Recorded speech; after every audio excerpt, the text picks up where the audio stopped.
How do it feel? I won't necessarily say, good. I won't say bad neither. Honestly, it is. It's a sign of relief. I'm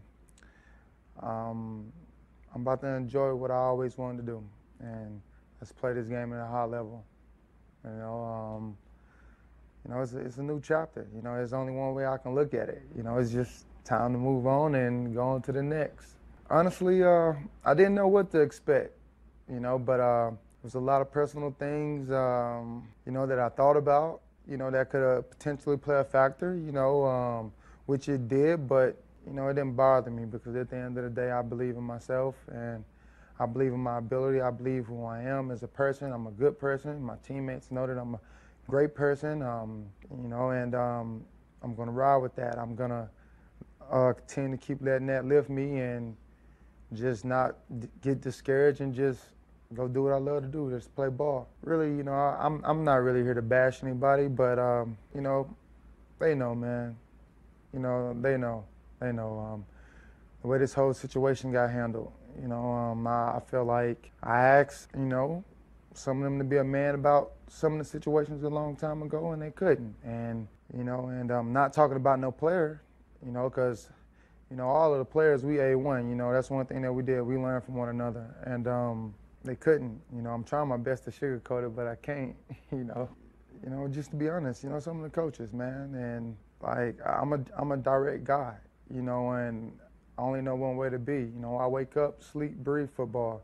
If somebody don't like me, I would love to know that. I think, that, you're supposed to go about it that way, learn how to respect and work with somebody, even if, you don't like that person. I did it. I did it for 7 years. I did it for 4 years, I did it for 8, and just to be honest, like I said, I'm not here to bash anybody, but I got to keep it real. I always kept it real.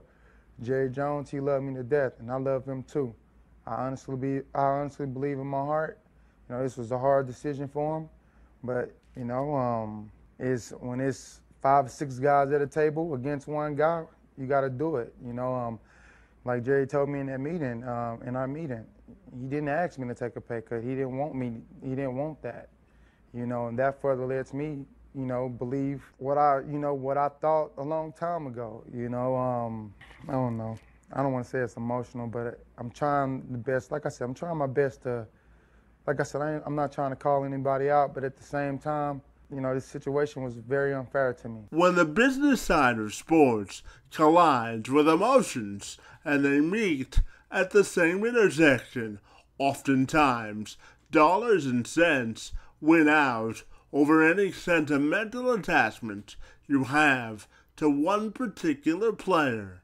That's the reasoning and rationale behind the Dallas Cowboys' decision to release Dez Bryant. Mitchell Renz is a senior writer and on-air host for Chat Sports. He joined me on Sunday to review the Cowboys' decision to release their franchise leader in touchdown catches, and to provide his perspective on what's next for Bryant. So first of all, Mitchell, we want to take the time and welcome you to the Two Man Advantage podcast, and we're excited to talk all about Dez Bryant with you this afternoon, buddy. Yeah, man, it's down here in Dallas right now. Dez Bryant talk is insane. When the news dropped, it was kind of like one of those things. I'm not really into scary movies, but The Purge, and everybody down here in Dallas is just super, super quiet about it. But it's an interesting thing going on here, and it's really fun and exciting, especially being able to cover it at a company like Chat Sports. Now, when we look at the release itself, can you just give me your initial reaction to the news when it came down? I was unbelievably surprised. So the guy who runs our Cowboys show, his name's Tom Downey, and he runs the Cowboys Report's #1 Cowboys show right now, I believe, on YouTube and Facebook. So you should definitely check that out. Dallas Cowboys by Chat Sports on Facebook. Tom wasn't at work that day, so he's like our Cowboys insider. He wasn't there, and when the news went down, we were all like, "Oh my Lord, it just happened. We have to go live." And instant reaction. I'm not that I'm totally surprised. We were kind of hearing in the works that it was going to happen, but when something actually finally goes through, that's when it's pretty surprising. Can you tell me? I know he was owed like $12.5 million, and he had a 16.5 salary cap hit by doing this move. So, can you tell me about the financial implications of this particular move from your perspective? So I'll look at it from a real life standpoint. First off, was Dez really worth that kind of money? I think from the production standpoint that we saw, I don't know if he could really truly say that, yes, I was worth that type of money. So I think that's why they got rid of him. They're going to save 8.5 against the cap. So that's obviously a lot of money that the Cowboys can invest maybe in other picks, or they can invest in other players.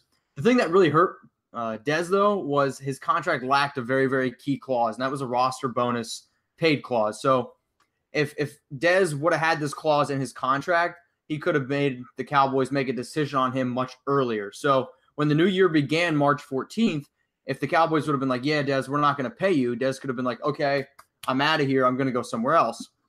And why that would help a guy like Dez, an old veteran, is because then teams maybe like the Chiefs, who picked up Sammy Watkins, or a team like the Jaguars picked up Dante Moncrief, these guys may not have paid those players the amount of money that they paid, and they could have paid Dez. So Dez could have probably made off a little bit better financially, and I think we're going to start seeing players down the road put that really key clause in their contract, like, hey, you need to make a decision by the new year, by March 14th, because if you don't want to bring me back, that way I'm not hanging out to dry looking for a job when teams have already found their wide receivers.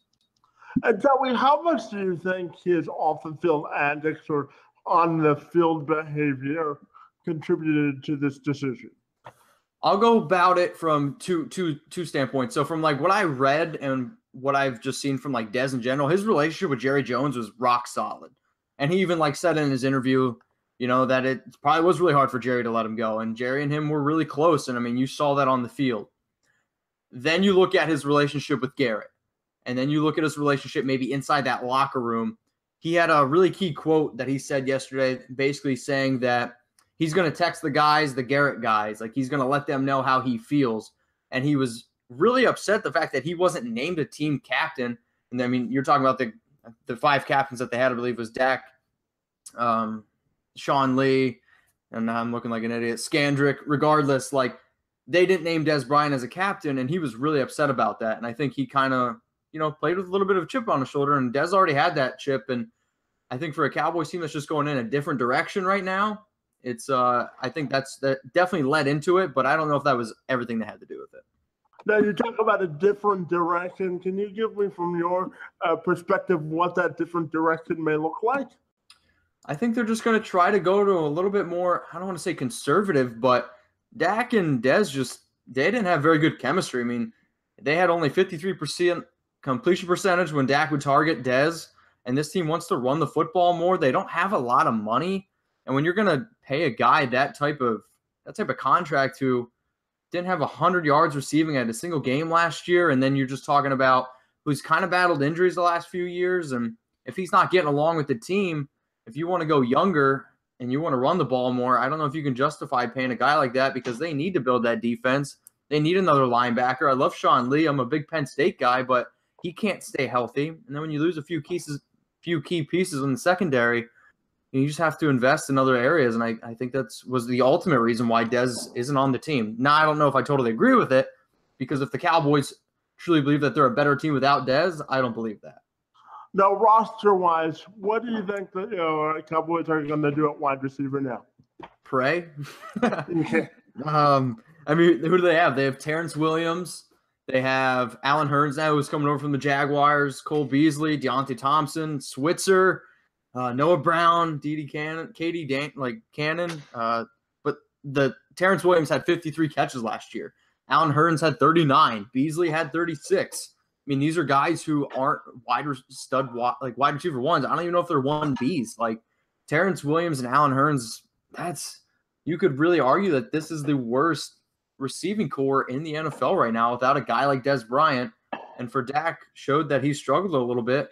I'm kind of surprised that they made the move as late as they did, but now I think they're going to go with the guy in the draft. Like now, I think they almost, I don't want to say have to go with the guy in the first round, but there's reasons why a guy like DJ Moore out of Maryland is coming and visiting down here in Dallas. There's a reason why Calvin Ridley's getting a visit. they've been high on Cortland Sutton. But I think from a wide receiver standpoint, that fits best with a guy like Dak Prescott. You're looking at DJ Moore or Calvin Ridley in the first round. Pray for Calvin Ridley in the draft.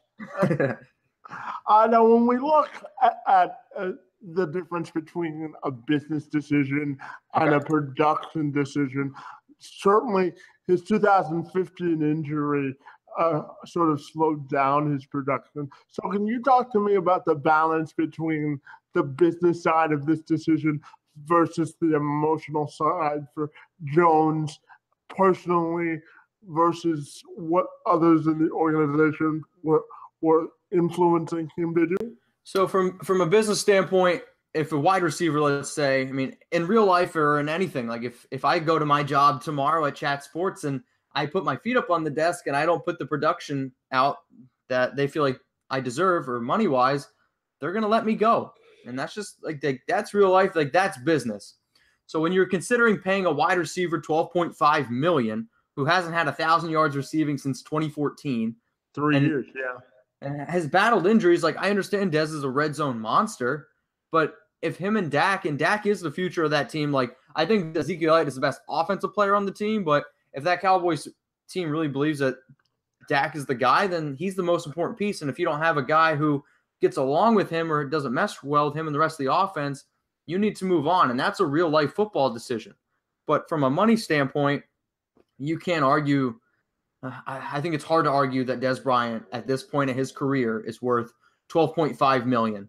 And I'm not a big believer in a guy like Dante Moncrief who got 9.8 guaranteed, but I still don't think Dez is 12.5 million a year. I mean, that's a bit of a stretch for when you consider what he's done just the last 3 years. So when you look at it, how much do you think he has left in the tank production-wise? I think from just Dez Bryant standpoint, I think he's still pretty physical. He's definitely lost a step, but Dez is a really talented receiver. Like he can still high point the ball, 50-50, he gets those. He's still pretty quick. He runs solid routes. He's a red zone option. I think it's going to be how much does Dez want to prove that the Cowboys screwed up? And judging by what he was saying after when he was released, he seems really motivated. And he even kind of hinted at the fact that he wants to play the Cowboys twice a year. So that means he's got to go to the NFC East. And I don't know if he's going to land on the Eagles. I don't know if he's going to land on the Redskins or where. I think out of the NFC East, the Eagles the Redskins are the most realistic choice. But you could look at a team like the Raiders who have been looking for a third wide receiver, the 49ers, the Ravens. Like these are teams who could also look for a wide receiver. From an on-field production standpoint, though, it's obviously going to be where he lands. But do I still think Dez has some left in the tank? Yeah. And if it's a motivated Dez, yeah, I'll be interested to see what he does. Do you still think he's a number one caliber wide receiver? I do not. I do not think he is a number one wide receiver in the NFL at this point. However, there's no reason why he's not a 1B, I'll say. I think if I'm building a team, I would much rather have Dez as my wide receiver 2, though Dez probably still thinks he's a wide receiver 1. And I've got 2 more questions for you. The first one being, what do you think the impact of this decision will have around the league? So around the league is interesting. I think this more impacts the NFL draft, I'll say, for this year, because now it's also going to depend where Dez goes. And I think we could see wide receivers now go a little bit earlier in the draft, but also I think we're going to see wide receivers, especially veterans, try to get that clause in their contract that says, you guys have to make a decision on me March 14th, because now the market is much smaller for a veteran receiver like Dez, who's 30. He does have some wear and tear on those tires, and I think we're going to start just seeing some of that and more in general. But also, I think it's a message that sends out to the league. Like, Dez has been one of the best Cowboys. He's been a Dallas Cowboys entire career. He's been the star in Dallas. And he wanted to stay that way. He did, and he wanted to stay. And I think that's pretty amazing. Like, when you see a guy in today's NFL that wants to stay with one team, I think that's nice to see. I think it's cool. Like, the NBA rewards that with the max deal that players can get.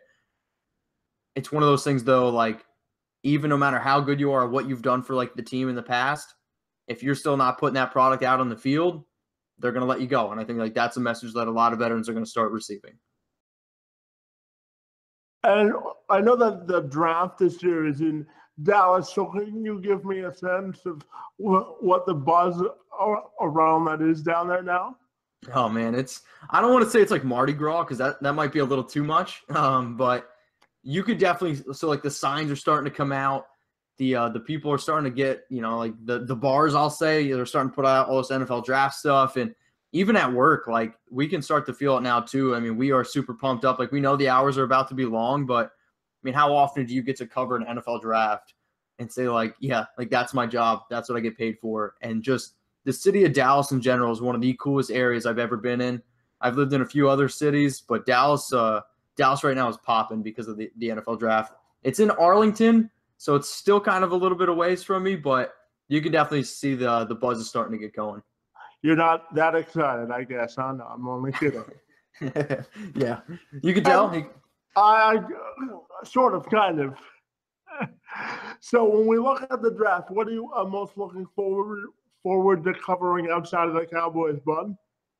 I'm really into right now the running backs. So I write for a company called Fantasy Pros, and I also write for Gridiron Experts on the side. I also do a lot of fantasy football stuff, and I'm really into the fantasy football industry. So I do right now these NFL blind comparison articles for Fantasy Pros.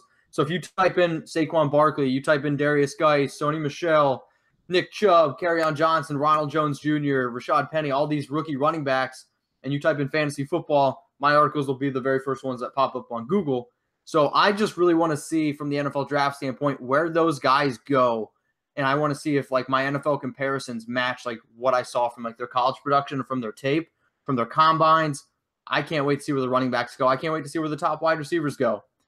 Do I love regular real life football? Yeah, but my heart is actually really into fantasy football as well. So, and that's kind of how I've made my name for this industry. So I want to see where the wide receivers go. I want to see where a guy like Mike Gesicki from Penn State goes, but especially the running backs. Definitely want to see where they go. Hey, Mitchell, we want to take a few minutes to thank you for your input and perspective on the future of Dez Bryant. We want to wish you well on covering the draft, and thank you for appearing on the show today, bud. And you tell people how they can find you, bud, if they're looking for your stuff. For sure, man. So first off, you guys can follow me on Twitter at MitchellRenz365. I do a lot of fantasy football content, a lot of real life NFL content, trying to get to 15K followers, and I'm trying to get that blue check mark. So if you guys want to help me out there, that'd be greatly appreciated. I'm also a writer at Fantasy Pros, and I'm a writer at Gridiron Experts. I do a lot of content there, but my full-time job is called Chat Sports. We are ESPN of Facebook. We are the biggest live video content on Facebook with millions of followers there. So please check us out at Chat Sports. I also host the Oakland Raiders Report at Chat Sports. So you can find that at Oakland Raiders by Chat Sports on Facebook. It's the #1 YouTube Raiders show. But I also want to say thank you very much for having me as a guest. I received this email Friday night, and I was super pumped. And I went through and I looked at a lot of your interviews and a lot of your work, and you sent me that. And I think making network connections is very important. And I just want to say that you are the kind of person that's going to inspire a lot of people to chase their dream, to do what they do. And you make it very easy for me to wake up every morning and love what I do because I meet awesome people like you. So I want to say thank you to you, and you keep chasing your dream, buddy. Thanks, Mitchell, for the compliment and for your time this afternoon, buddy. It was most appreciated. And have fun covering the draft, okay? I will. Have a good day.